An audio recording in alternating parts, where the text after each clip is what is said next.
We continue with NBA Hall of Famer, CIAA legend, Earl the Pearl Monroe, as we count down to the CIAA basketball tournaments. Don't forget, plenty of great seats are still available, and there's opportunity if you're in the Charm City area to bring your kids to the basketball clinic on February 19th. And remember, you can find more information at CIAA.com. Earl, as we move this thing forward, back to the tournament itself and its constant evolution, and coming back from a year where the pandemic had all of us on lockdown. The tournament has moved from Charlotte, thought being that a lot more people from the Northeast will travel down who didn't want to make that trip all the way to Charlotte. How big is the conference in that I-95 corridor and amongst the alums? Do you still have those kind of interactions with, people who went to conference schools in that neck of the woods, and how enthused are they about the prospects of a shorter trip to Baltimore? Well, me being in New York and from Philadelphia, obviously there are a lot of guys and ladies as well that had attended, Winston-Salem and also attended the CIAA schools. And this is a great opportunity for them to get back, not have to travel all the way down to Charlotte and whatnot, but, it's a shorter trip up I-95. And you're talking kids or people from Boston all the way down, from New York, Connecticut, New York, Philadelphia, and so forth and so on. And it's a great opportunity. Baltimore is situated in such a way, whereas you could get there by train, you get there by bus, you could get there by flights, so it's easier for folks to come in and enjoy this, and then when they're leaving, they don't have that long trip to get back.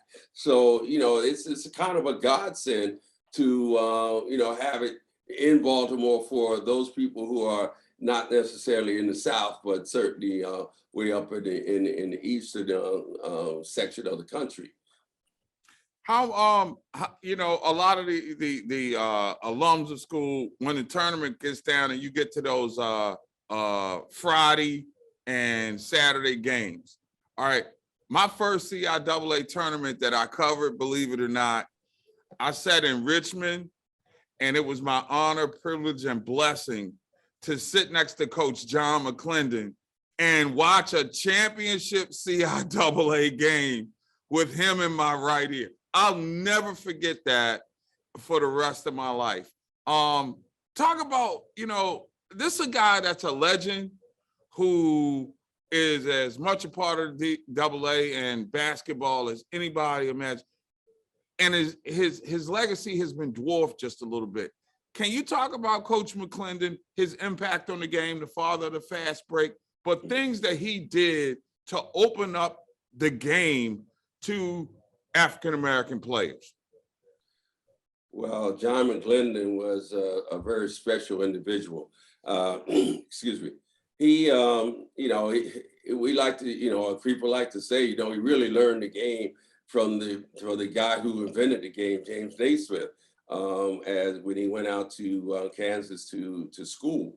And, his philosophy of the game really changed the game itself, shooting within 7 seconds or so forth and so on, which initiated the fast break. And, it goes back even further in the 40s when he had the Duke players come over to play against his North Carolina college team and beat them because the Duke players weren't about running the ball up and down the floor like these guys were. So, there's a lot of firsts in terms of what John McClendon was about. He's actually the first Black professional coach when he coached Denver in the ABA. He was coaching the NBA, NAIA, and not the NBA, but the preceding pro league that went about. And then he was also one of the people who when black schools weren't able to get into the NCAA tournaments, he was able to do something, whereas they were able to put black schools down in the NAIA to compete. And of course, he had those teams with Tennessee State, which won 3 national NAIA championships with Dick Barnett. So yeah, he was before his time, and he was a mentor to all the other black coaches that have been around. Excuse me. And I think that Earl, when you look at those guys, the word that comes to mind is innovator. You know, he innovated on the floor. There was Big House that was innovating, you know, the context, I guess, the bridge between basketball success and success in life. A lot of people these days are coming to grips with the HBCU or Black college experience, and they marvel at the resilience, and they talk about what they've had to overcome. But this is nothing new, and you were on the foundation of doing that. Can you talk about the resilience of Black colleges, HBCUs as we know them, in terms of starting, sustaining, and now stepping to this next level? Well, it's interesting that, you know, back in the 50s and 60s, early 60s, you know, John McClendon and Coach Big House Gaines would go on scouting trips together, visiting, taking turns visiting players and whatnot. Okay, you go at this house, okay, I'll go this house, you know, which is something that's never, you know, you don't even hear about anything like that ever happening where 2 coaches will go out recruiting players. But, you know, they did that.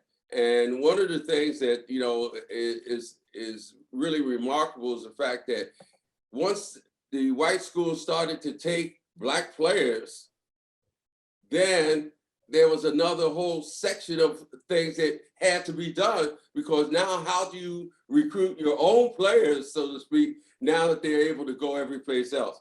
And I can remember talking to Coach Gaines one year, and he said to me, you know, of the top 200 Black players in the country, not one went to a HBCU. So, you know, that made their whole thing just a little bit different, you know, because now we've got to be innovative in order not only to get players that we think could help us, but we've got to also be able to be innovative in the way that we play. When you talk about that in a context right now, you've got the evolution of individual players now being able to capitalize on their name, their image, and their likeness. 2-part question for you. Personally, how much do you think Pearl would have been worth in college based upon what you see these Neal kids getting these days in terms of, you know, marketing opportunities? But secondarily, now you got kids coming back. And you just look at, we just had National Signing Day for football, and Black colleges now are becoming destinations as opposed to second chances. How do you look at that renaissance, if you will? Well, I think it's amazing, first of all, that, you know, that now all of a sudden, you know, the kids are starting to come back. I mean, the idea of all this was the fact that they were going to be coming back, you know, from the beginning, you know, but you know, I think the instance of the mindset was somewhat geared toward that and was venturing in that direction. And then the George Floyd thing happened.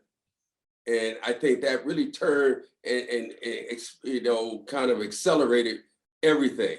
And the fact, of course, Deion doing his thing at was that Jackson or whatever? It is Jackson, yes, Jackson State. And then other, you know, NFL players coming and so forth. And now you look at it, now it's a renaissance now of kids now looking at these schools, because for the most part, those major white universities are only built on Black players.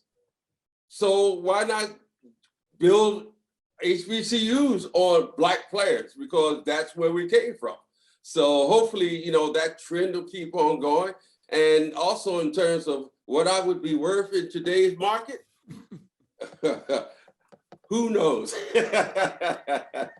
It's crazy because you saw the quarterback, Bryce Young, who won the Heisman Trophy, come into school with a $1.5 million marketing deal before he played a down. So in context, I'm thinking about some of you, like yourself, the Sam Jones, the Bobby D's. Man, it would have been off the chart back then, wouldn't it? Well, no doubt, but obviously, all things in time, and Right. and we were there to set a foundation for these things that are happening today. And obviously, we're not going to benefit from a lot of it, but we'll benefit from it in our minds and in our hearts, because our heart has always been with HBCUs. Right. And it's amazing how that is. And if you could, from your perspective, show the passion or the pride or what that, for lack of a better term, HBCU or Black college chip that's kind of on our shoulders, not in a negative way, but when you go into mainstream society with a sense of cultural fulfillment and pride in your people, to know that you have overcome, tyranny of slavery, after effects of Jim Crow, and you've got a set that has propelled you into successful careers beyond the sport that you play, or even beyond the time that you spent on the yard, if you will, how that has fueled you away from the court after retire and into your business endeavors.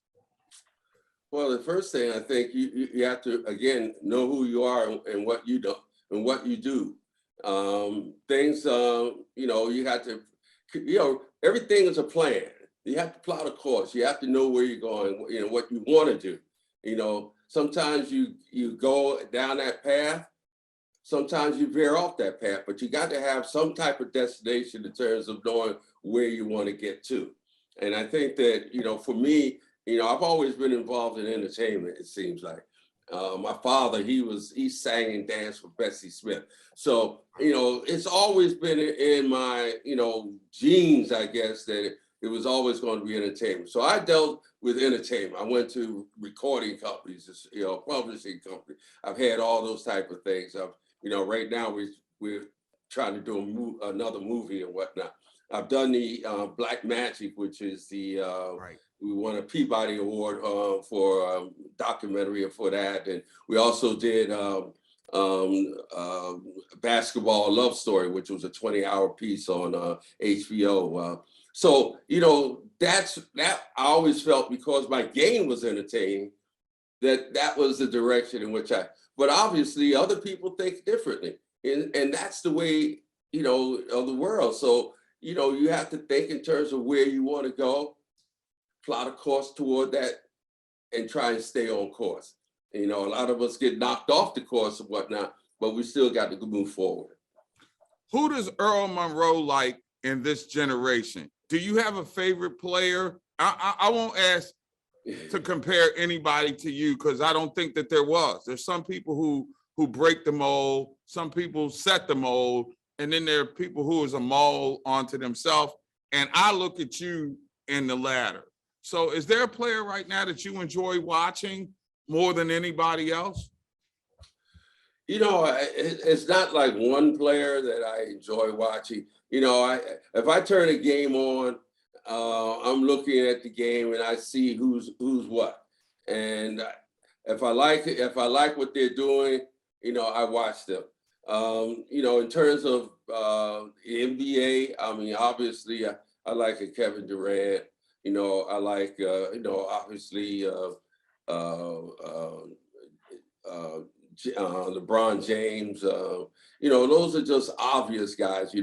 But then again, as a guard, you also like to have those guys who have that so-called chip on their shoulder, have that swagger and whatnot, like a Stephon Curry. I call him homeboy, but because he's from Winston-Salem, Chris Paul. Mm-hmm. But guys who understand the game, they see the game and understand the game and can play the game. And I think those are the kind of players that I like to see. And when you start seeing the players who didn't necessarily play at Black colleges or HBCUs giving back, like Chris Paul, like LeBron James, to see a Morgan and a Howard get ready to play on the Saturday before the All-Star game in Cleveland, even prior to All-Star Saturday night. What does that mean to you? Well, it's a great thing. My daughters just came in and said, you know, Earl, they tagged you on the CIAA game there in Cleveland. I said, who's that? Oh, they said, oh, the players and whatnot. So it's great. I mean, the fact of the matter is that I'll be in Baltimore doing that. And I won't be going to Cleveland until later on. So I'll miss that game, but it's great to have people recognize the fact that, you know, there is basketball outside of the other NCAA players, you know, teams and whatnot that actually play basketball. And the impact that those sort of mainstream players have had on bringing visibility, not just to basketball, but to the overall HBCU collective. And it's funny that you mentioned the unfortunate and untimely death of George Floyd as sort of a catalyst to this. But we've seen the rise since his horrific passing. But these guys, you know, the social activity of this new age NBA player, from an emotional or heart perspective, does that move you in any way? Is that a sense of pride? What does that mean? Well, I think it really underscores the fact that these kids now understand their power, because, you know, back in the day, these are things that most guys would not be able to do. So consequently, with what they're doing now, and they understand where they are, they're able to do this and do it in abundance. And it's a great thing to see. Are you concerned, as I am, that now that we see this, there are a couple of things that I look at potential potholes, and it's, I guess, maybe the Oliver Stone conspiracy theorist in me. One of them is if more blue chip players start saying, hey, in lieu of going to Power 5 schools, I'm gonna go to HBCUs first, which then means they make a name for themselves and could potentially go into that portal and then finish their college careers elsewhere. Another one that does concern me, the journalist, is the Power 5 conferences wielding their influence inside the NCAA, potentially, and again, we go back to this being my conspiracy theory, that they may start using those catchphrases, you know, compliance issues, improper benefits, to frame things in a negative way, which may lead to future decisions not going in the direction of what these athletes may really want to do. Is there a potential downfall, or do you think that this is a momentum that's sustainable?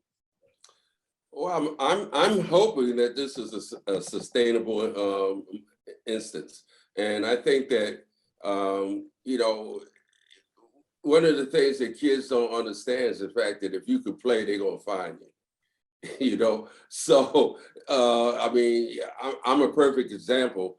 You know, a kid from a HBCU, nobody really heard of except for, you know, that last year, and all of a sudden I'm the second person chosen in the draft.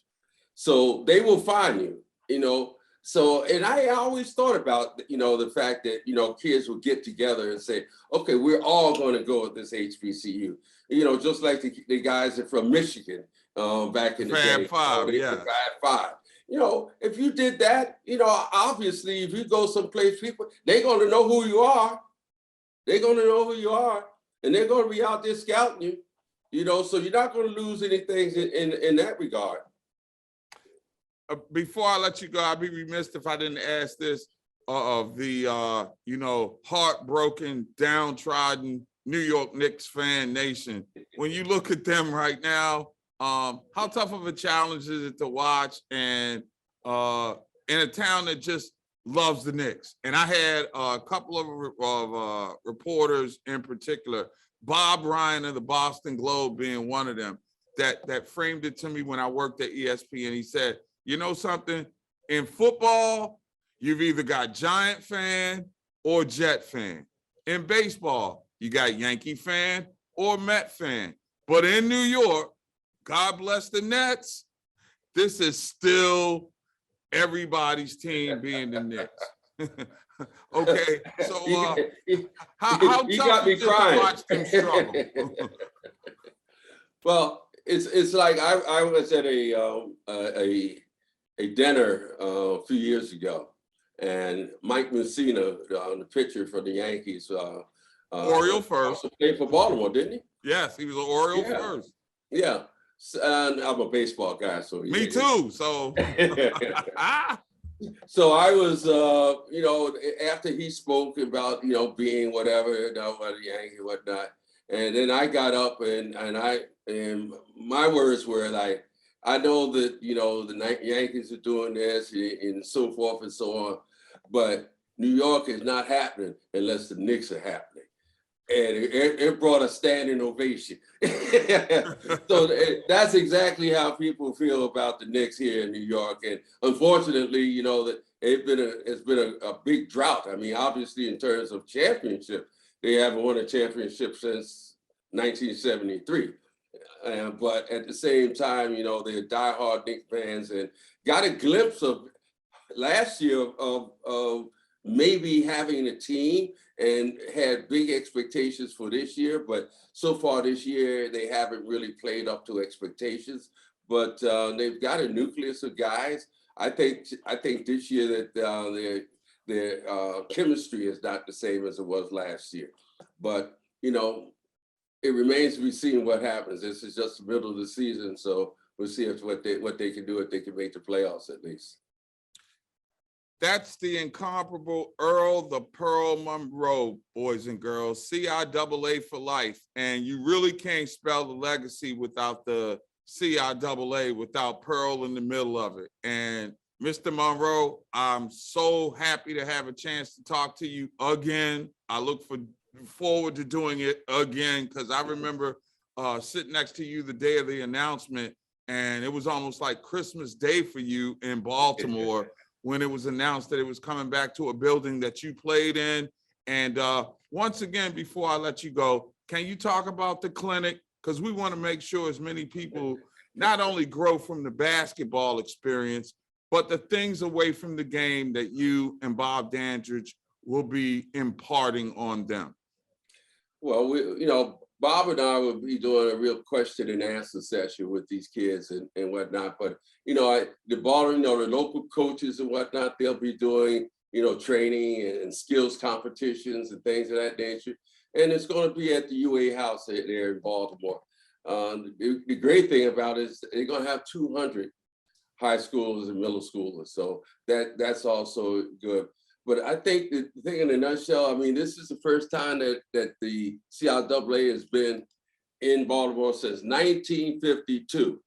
So, last year they had the virtual thing, which incidentally, they're up for an award for in 22 for being, so doing it so well. So I'm just excited to be a part of this. I'm excited that my good friend Bob Dandridge is, and I will be together again. We talk every week anyway. So this at least this time we'll be able to see each other face to face. And those people out there that come to the CIAA will also be able to see live basketball. So we're excited about this and just happy to be a part of it. And, kudos to the Baltimore tourism for doing what they do. Al Hutchinson and those guys over there and his staff and the mayor and everybody's just done a tremendous job to bring this to fruition.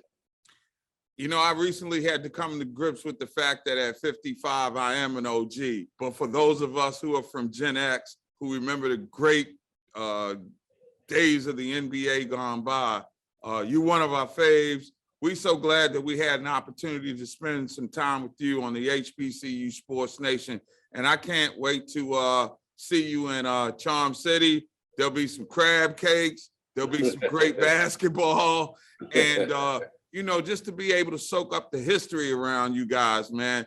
If I'm in the room with you and I'm shutting up, I'm listening, because I know that in your conversations, I'll be able to learn something. And that's what evolution is all about. Thank you so much for your time. Thank you so much for being CIAA for life. Well, I appreciate it. Thanks. Nice to see you again. Always a pleasure. Earl Monroe, boys and girls, and that's going to close the book on this edition of the HBCU Sports Nation. Remember, we're like a certain motel chain. The light is always on for you, and we look forward to catching up with you the next time we make a stop around the HBCU Sports Nation. I'm Mark Gray.